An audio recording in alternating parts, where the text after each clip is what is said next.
peace and greetings to my fellow busy moms. As you can see, I cook with help.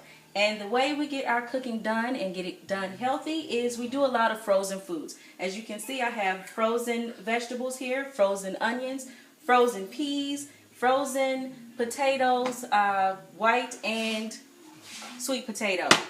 And my chicken was frozen as well. I like to chop it when it's slightly frozen because it's easier to cut that way. I'm using chicken thighs.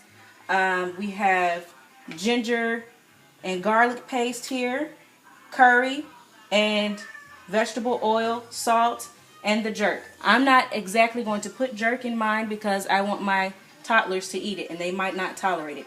Okay, so here we go. First, we use olive oil. That is what you put in there. That's about 3 tablespoons of olive oil there. I usually would not measure it, but for my fellow moms that need that help, I'm measuring it. This is going to be the equivalent to about 1 full onion here. Okay?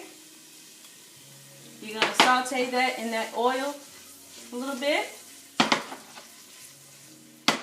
And while that's sauteing, I'm also going to put my big whopping tablespoon of ginger garlic paste in there. I'm going to let that saute for a few seconds. And I'm going to add my chicken. You can also use chicken breast. I just prefer chicken thighs because they give you more grease, more oil to tolerate.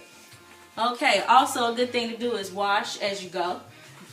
But I'm not going to wash.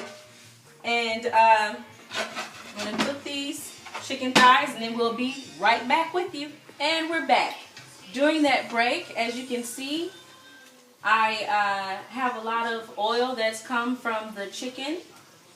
And I'll zoom in close there so that they can see all of this water and oil came from the chicken thigh juice. Bubbled into all of that.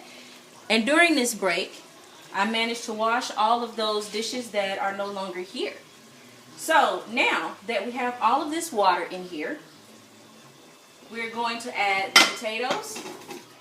And my husband and I, we chop a lot of these potatoes. We buy a bag of potatoes at a time, and sometimes he'll help me to peel and chop them. We dice some, and some we cut as fries, and we freeze them. And as you can see, they're still white potato. Look at that white potato there. Frozen white potato. But what you have to do is pretty much freeze it as soon as you chop it, or else they'll start to turn on you. And I also put in there sweet potatoes just because I felt like it. Here's the key to my cooking. Cook what you feel. So this is not so much a recipe as Samira-P, I guess you can say, because I'm putting in here what I want to eat and what I want my kids to eat.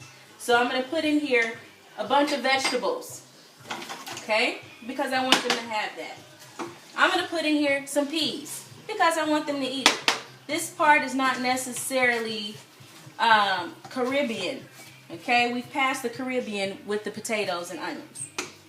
Now, we're also going to add in here at this time our salt, and this is 3 tablespoons of salt.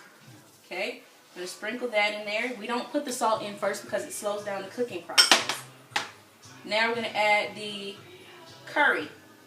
Now, how much curry is that? 1/4 cup. Glad you asked. 1/4 cup of curry. Now, you can buy Caribbean curry if you like, but I get my curry from Sam's Club, a huge container of it, so I can use it all month long, okay? And it costs you about $5 for this big container that'll last you the whole month, maybe even 2 months, depends on how much you like curry.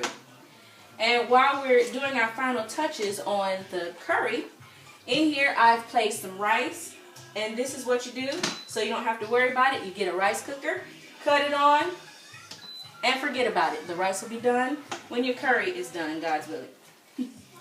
So you don't have to worry about, oh, is my rice perfect, blah, blah, blah. Now, if you zoom in here and you can see, we don't have quite enough water to cover what we're cooking, okay? So we're going to add some water in here. That's about a cup of water. And now, that's covering the majority of what we have going. You don't want to put too much.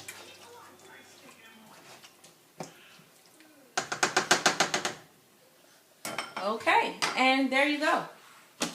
I'm going to put a lid on it. Turn it down.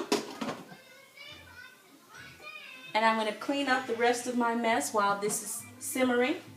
Okay?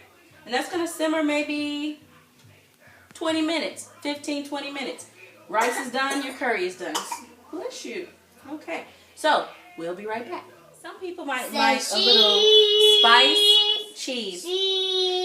Some people might like a little spice added to their curry. So you would put maybe 1/4 of a teaspoon of Walker's Wood traditional Jamaican jerk seasoning, hot and spicy. That's a mouthful. Okay, so but like I said, I didn't add that into mine because I want my toddlers to eat it. And there you have it, because that is really, really spicy. I wouldn't put too much of that at all. Just like I said, 1/4 of a teaspoon. It'll add the kick that you're looking for. Okay, we're back. Our 20 minutes are up, and let's check on this curry and see what's going on in here. Wonderful, wonderful. Now, we're going to serve it with our rice. Our rice is also done. You can put a little olive oil in your rice, maybe a little bit of the curry in your rice too, so you can add color. We didn't do that this time, but I'm going to spoon some up for you so that you can see the final results. Okay.